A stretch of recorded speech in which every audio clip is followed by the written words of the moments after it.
Angibingelele nabo bonke abesifazane abakhona njengoba kuyinyanga yabantu besifazane nje nginalamanzi kunento engihluphayo uma sifunda ngalo wesifazane otholakala lapha yana in the book of Luke chapter 8 wakhona lethi iBhayibheli owesifazane owayenomopho lethi iBhayibheli lo wesifazane wayesephile nesifo somopho iminyaka ewu12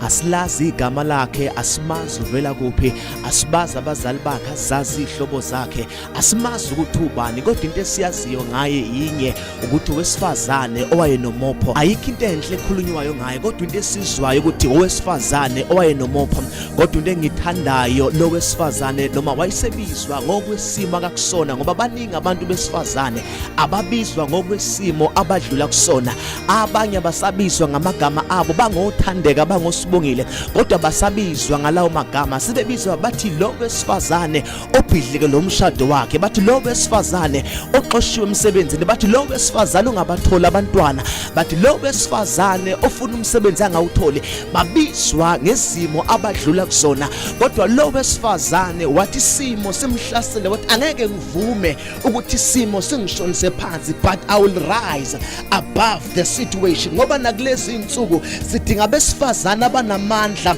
abazothi noma usathane engishaya ngani but angeke ngivume ukushona phansi ngizophakama sifuna abesifazane abazothi my shame will not pull me down but my shame will bring me fame ngoba lo wesifazane akayibhekanga ukuthi unomopho lithi iBhayibheli umuntu onomopho wayephoqeleka ukuthi engangene emphakathini engabonakala hamba phakathi kwabantu kodwa lo wesifazane waba nokholo ngaphakathi kwakhe waba nokholo wathi I will never ngihlale phansi nesimo sami singishonise phansi but I will rise up and go to Jesus ngoba bekufuneka abesifazane abazothi angeke ngivume izinto zingishaye ngithule angeke ngivume abantu bengicindezela ngithule but I will rise up and use my faith ngoba your faith will bring you izinto oyifunayo kodwa bokusahlela ngeke uzuyithole lezi zinto oyifuna lithi iBhayibheli wahamba wafike wathinta umphetho wengubo kaJesu ngoba besifuna abantu abangeke beze belalele ukuthi abantu bathini besifuna abantu abangeke beze belalele ukuthi isimo sithini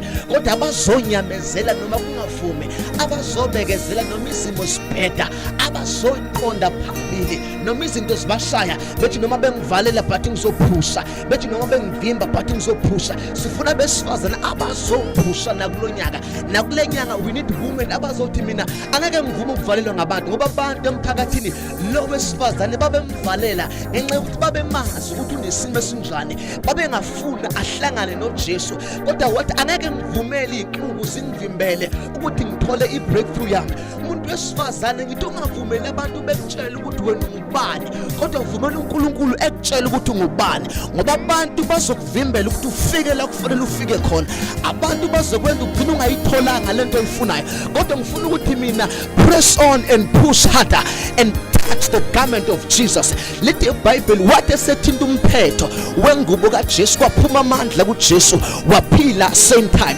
khona into engithandayo uthi uJesu ngizwile umuntu ongithintile bathi abafundi bakhe Jesu baningi abantu abakuthintako uthi uJesu hayi kodwa khona ongithintile ngokwahlukile ngoba kufuneka abantu besifazane abazothi mase befikile kuzwakala ukuthi bakhona bazothi babengene ebhizinisini kuzwakala ukuthi bakhona bazothi mabengene ebandleni kuzwakala ukuthi bakhona bazothi mabekhuluma kuzwakala ukuthi khona into abayikhulumile bakhuluma bene content ephakathi bakhuluma ngefaith bakhuluma amazwi azophambana nesimo bakhuluma amazwi okuphuma esimeni abakusona abavumeli ukuthi izimo zibashonise phansi sifuna abesifazane abanjalo abazothi noma uhulumeni eqhamuka nezinto ezithile phathina awekho amalosi azosicindezela nazosishonisa phansi we shall go up we shall go higher and higher so kulenyanga sithi women rise up women of faith rise up women of faith and courage rise up because uNkulunkulu bathembile abantu besifazane uNkulunkulu kunezinto ezinkulu ayibekile kubantu besifazane uNkulunkulu kunamandla akawa installile kubantu besifazane kodwa inkinga abantu besifazane abazazi ukuthi banamandla ngithi namhlanje rise up rise in faith rise in power rise up and be the woman that God wants you to be. God bless you.